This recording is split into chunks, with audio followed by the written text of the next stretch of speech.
Okay, we're going to try out some more proportional reasoning concepts to finish up 3-7. So the goldfish scenario actually was the scenario that you see here where it says your instructor will start the lesson with a demonstration.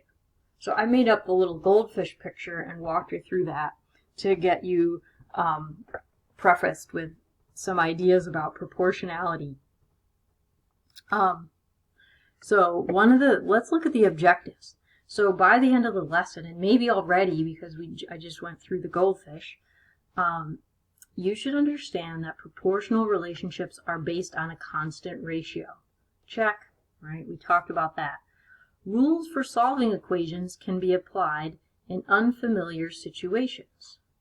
Okay, maybe, well, we did solve the proportion equation, so maybe that's what that's getting at. Maybe there's something else there that we haven't learned yet. By the end of this lesson, you should be able to set up a proportion based on a contextual situation. So we started doing that. And you should be able to solve it using algebra. So we did do one example of that. So that will be what we kind of just hone our skills on right now. I'm going to skip to number 2 because number 1 is really what we were talking about with the fish. So pretend you're a graphic artist and you're going to make a billboard for a college. The original logo is 2 1/4 inches wide. So I like to keep track of things. The width is 2 1/4. I think let's go with just using a decimal, but if you want to use the fraction, you can. But that's 0.25, right? 2 1/4 inches by a height of 3 3/8 inches. So how big is 3/8 of an inch as a decimal? That might be handy to know. Just divide. So 0.375. So 3 3/8 would be 3.375 inches. Okay? Now when you enlarge it, I'm going to just keep track here. The width, I guess that's a little bit bothering me that it says wide. The width is going to be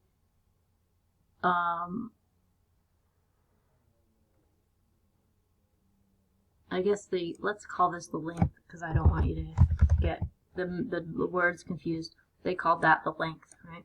So the length of the billboard is going to be 6 feet. I don't know the width.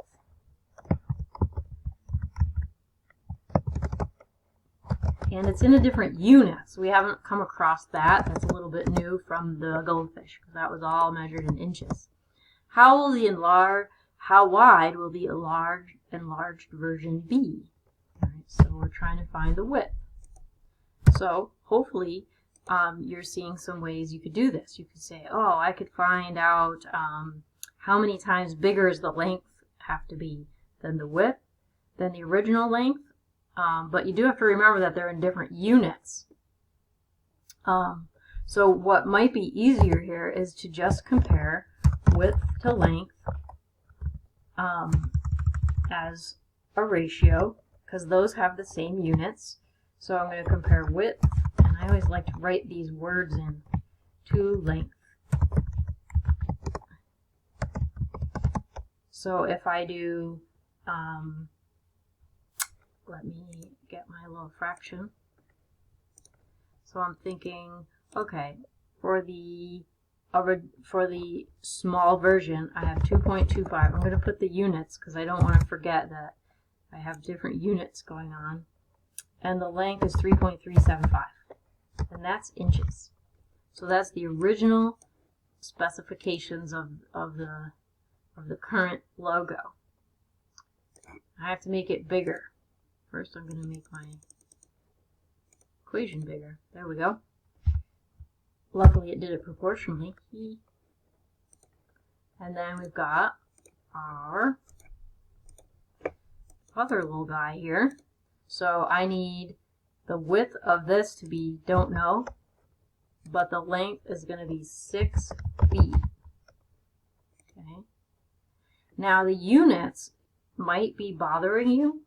Like maybe you want to change this all to inches. So we could call that 6 times 12, 72 inches.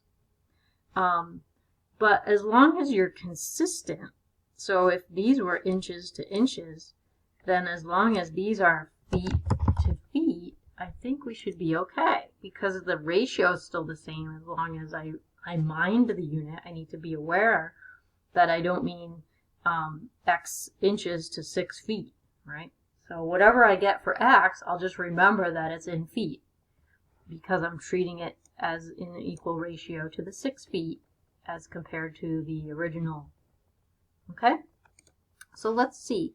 I could solve this now by solving the equation for X. So I could do, I'm going to write it, 3.375x. You should get a new equation when you do the solving. Some people try to do wacky things when they solve a proportion. It's just multiply one diagonal and set it equal to the product of the other. I just need to figure out what the 6 times 2.25 is. 6 times 2.25 is 13.5. And then I need to divide that by the 3.375.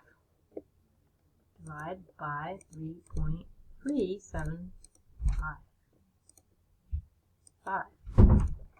And I get 4. So I get a whole 4.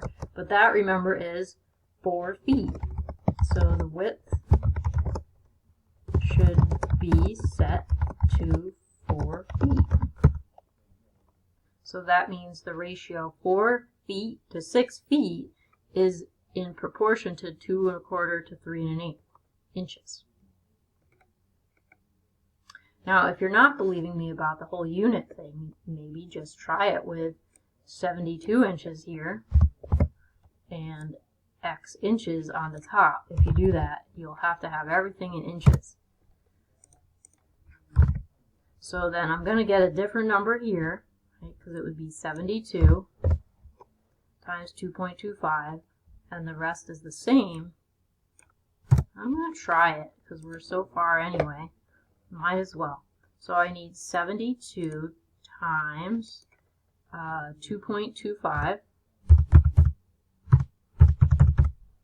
and then divide that by 3.375.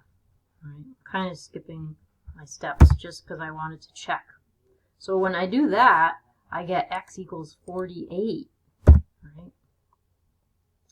But then I'd have to remember that that's 48 inches, right? Because my unit on the numerator was supposed to be in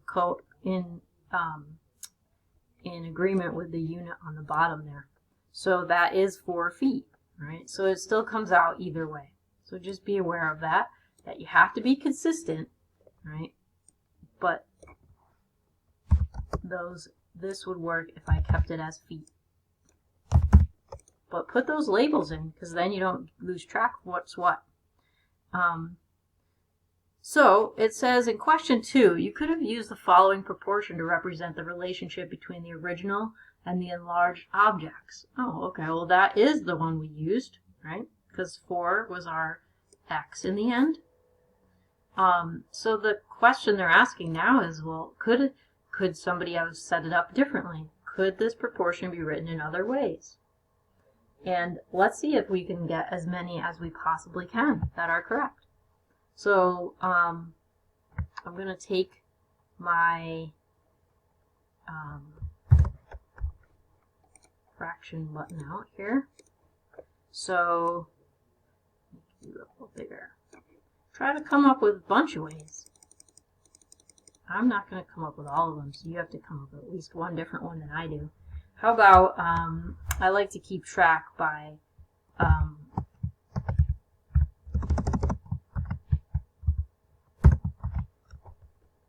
writing in the words. So I could do a length to width, like flip these over, right? And that's still going to be fine. So I could do 3.375 inches to 2.25 inches, but then the length of the big one has 6 feet on the top, and the width would be the unknown. All right, so that would give me the same exact answer, just an equivalent proportion. What else could I do?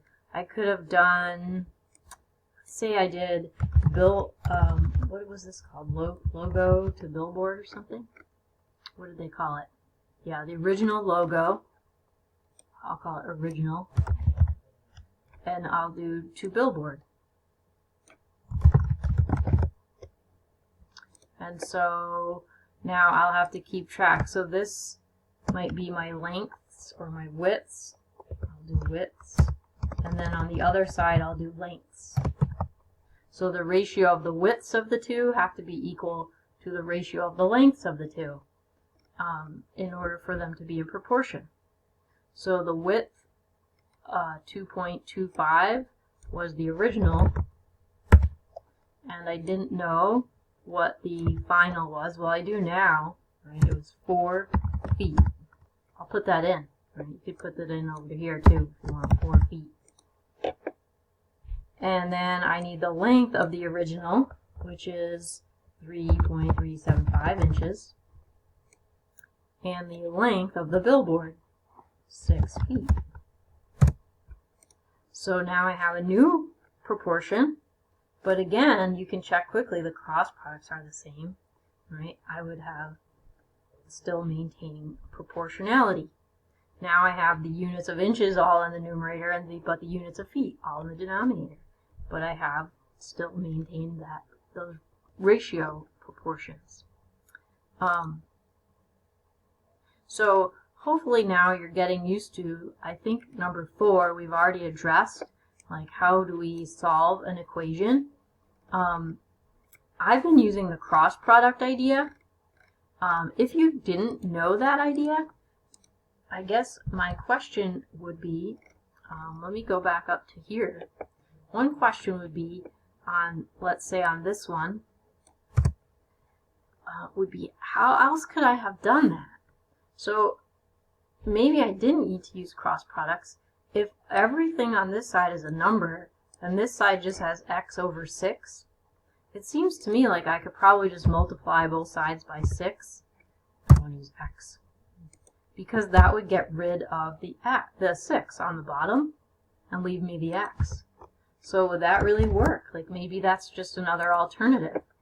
So that would mean I'd have to do my 6 on the left, 6 times 2.25, and I'm dividing by 3.375. Perfectly good, 4 feet again, right? So there's a way to see that, oh, sometimes solving an equation can be done multiple ways, and we can still bring in old ideas. Now this one would be harder to do by just the standard equation solving techniques of like undoing, but it could be done. So this time, because the x is on the bottom, what you would, if you didn't do it by a cross product, then you would really want to probably multiply both sides by x, because otherwise your x is kind of stuck in the denominator. So I'm multiplying by the denominator because that gets rid of the denominator on this side, leaving me just 6. And on this side, on the left here, I have just this number, right? Whatever 3.3 divided by 2.25 and all that is. So the x's over here I've canceled out, and what would I have? I have this 3.375. I'm going to divide that because that might help you see. And it's just one number really. So it's 1.5. And that is multiplied by x. So I got it by not using the cross product, just as a different way. And then I'd need to divide 6 by 1.5. And I still get x equals 4. Pretty cool.